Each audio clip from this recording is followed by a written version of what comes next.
Excelente dia, amados e amadas do Senhor. Como vocês estão se sentindo? Somos autores da nossa história. Adão foi instruído por Deus sobre o que ele devia e o que não podia ser feito. Mas quando ele comeu o fruto da árvore que Deus ordenou não comer, Gênesis 2,17, culpou Eva pelo seu erro, Gênesis 3,12. Eva, quando questionada por Deus, fez o mesmo, culpando a serpente, Gênesis 3,13. Eles fizeram uso da lei do mau exemplo.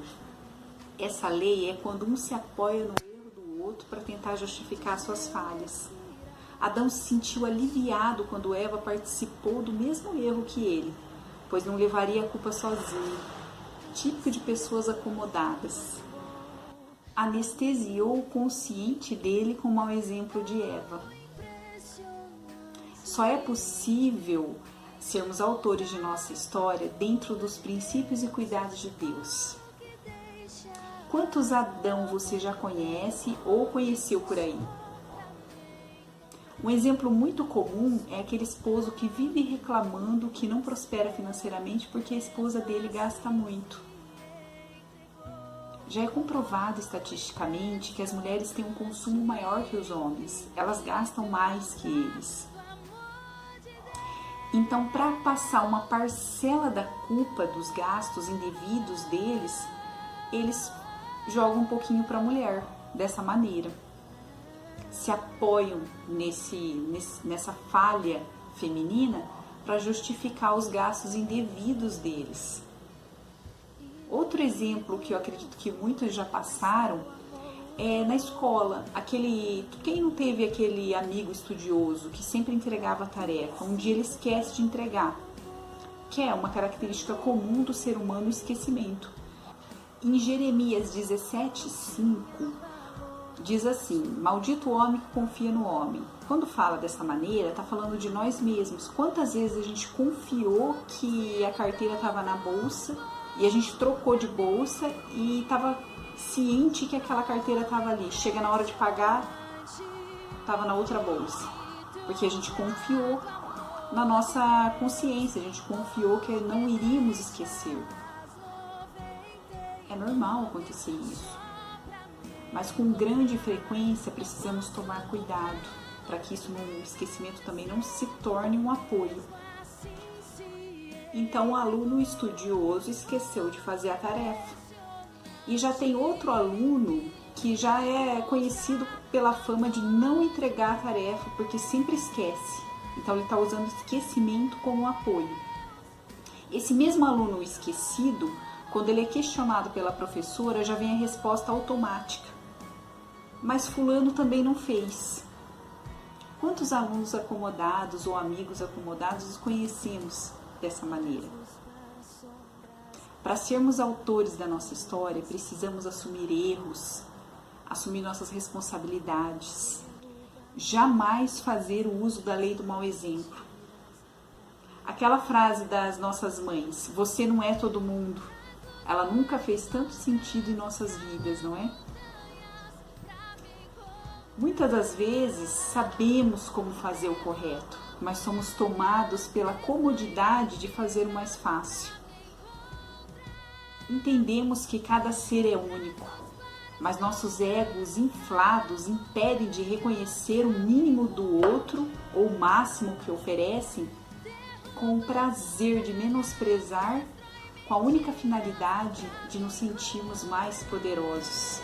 Nas escolas ou nas empresas, seguindo o exemplo que eu citei anteriormente, sabemos que existem pessoas capacitadas para nos instruírem das regras que devemos seguir a fim de melhorarmos nosso próprio desempenho. Mas fazemos questão de não reconhecer os méritos e as qualidades delas por queremos seguir nossos próprios ideais. Muitas vezes, embasado em suposições, sem entendimento, caímos em pensamentos maldosos sobre o outro. Conseguem perceber que a batalha é contra nós mesmos e não contra a carne e o sangue, mas contra principados e potestades. Efésios 6:12. Deus, Ele nos dá sinais o tempo todo do que Ele quer de nós, onde Ele quer nos colocar e o que devemos fazer. Precisamos estar sensível ao chamado dEle. Tudo na vida tem um propósito, nada é por acaso. No momento pode ser que você não esteja compreendendo, mas com o tempo tudo passa a fazer sentido. A família que nascemos, os lugares que passamos, as empresas que trabalhamos, as pessoas que conhecemos, etc. Tudo para alcançar o que Deus quer para nós. Com 12 anos de idade, eu recebi um chamado de Deus, no qual eu falaria para multidões. Logo me surpreendi, porque tímida, sem coragem de falar, com medo de plateias. Como eu iria falar para multidões? A partir desse dia, eu já comecei a ser direcionada para apresentações em sala de trabalho, ou quando fazia trabalho em grupos, o que me restava era apresentar para a turma o trabalho. Eu tinha uma sensação horrível toda vez que eu ia apresentar. Minha mão suava, minha barriga gelava, meu coração disparava. Eu tinha a sensação que eu ia morrer. Dava vontade de olhar aquele povo ali na frente e sair correndo. Uma sensação horrível. Minha mãe dizia para eu pedir para Deus para tirar essa sensação de mim. Então eu comecei a fazer isso, a pedir. Quando eu tinha 14 anos, cuidando da minha avó materna, ela estava hospitalizada, eu encontrei um tio que eu gosto muito, é o tio Antônio. Eu sabia que ele dava muitas palestras pro público, né, quando ele era jovem, tudo, e isso me interessou em saber como que ele conseguia, né? Eu admirava ele, como ele conseguia falar para um monte de gente. E era tão natural, tão bonito de se ver. Ele me deu uma dica na época, marcar 2 pontos no fundo da parede sem olhar para as pessoas na sala e ir falando. Eu comecei a fazer isso, seguindo a dica dele. Com o tempo, era natural. Eu olhava para as pessoas com quem eu falava sem medo. Era gostoso, começou a se tornar prazeroso. Eu fui me adaptando e me aperfeiçoando. Agora eu me deparo com outro desafio. Não posso mais falar para as pessoas na igreja, fazer alguma reunião, um chá de mulheres. Eu me vejo com uma câmera, uma luz e eu tendo que falar. A sensação, ela não foi a mesma que eu tive com 13 anos, 12 anos de idade em relação ao público. Foi menos intensa, mas muito estranha, porque eu não vejo pessoas. No meu trabalho, eu estou sempre próximo das pessoas, instruindo sobre os produtos da marca que eu trabalho. E agora, continuo trabalhando, 70% da carga reduzida de trabalho, mas com a necessidade de passar a palavra de alguma forma, de ajudar pessoas de alguma forma com as experiências que eu tive. Esses dias, em conversa com outro tio que eu gosto muito de Curitiba, o tio Joaquim, ele me deu outra dica, pois ele me conhece desde criança e percebeu que eu estou um pouco presa em relação à câmera, porque está sendo bem diferente, né? Essa experiência é um desafio. Ele me deu a dica de imaginar como se eu estivesse falando no espelho e imaginar pessoas para ver se eu consigo me soltar um pouquinho mais. E como ele disse, eu vou chegar lá. Eu estou tentando. Tudo na vida gira em torno de aperfeiçoamento. Ninguém nasce pronto.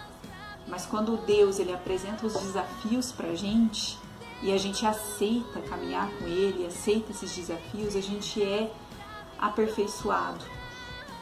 Deus, ele não escolhe os capacitados, mas ele capacita os escolhidos. Em Êxodo 31, de 1 a 18, Deus escolhe, chama, capacita e envia. E eu acredito nisso plenamente, porque eu sou exemplo vivo de como que eu venci as minhas limitações, de como Deus tem me ajudado, tem me curado.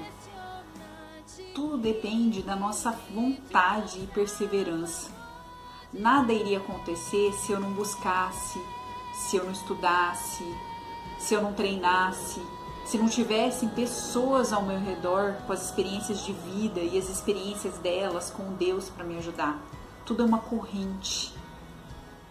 E que seja uma corrente do bem. Deus, ele direciona as pessoas corretas, os lugares corretos pra gente, para alcançar o que ele quer, para que a gente alcance o que Deus quer para nós. Isso é maravilhoso. Quantas pessoas estão paralíticas mentalmente, presas pelos seus próprios fantasmas, pensando que não são capazes, sempre botando a expectativa no outro. Ah, mas fulano é assim porque ele nasceu assim. Ah, Beltrano, ele fala bem porque ele lê muito e eu já não gosto de ler. Quantas vezes você está usando muletas para justificar o que você deixa de fazer? Começa a observar a sua vida. A gente começa a melhorar os nossos relacionamentos, o nosso trabalho, o nosso desempenho a partir de nós mesmos. Deus envia as pessoas certas no momento certo e na hora certa. Nada acontece por acaso. Depois que eu bebi da fonte de água viva que Jesus nos ofereceu, eu nunca mais tive sede. Beba dessa fonte, inspire e seja autor da sua história. Um beijo, fique com Deus e na paz do Senhor. Tão bom pra mim,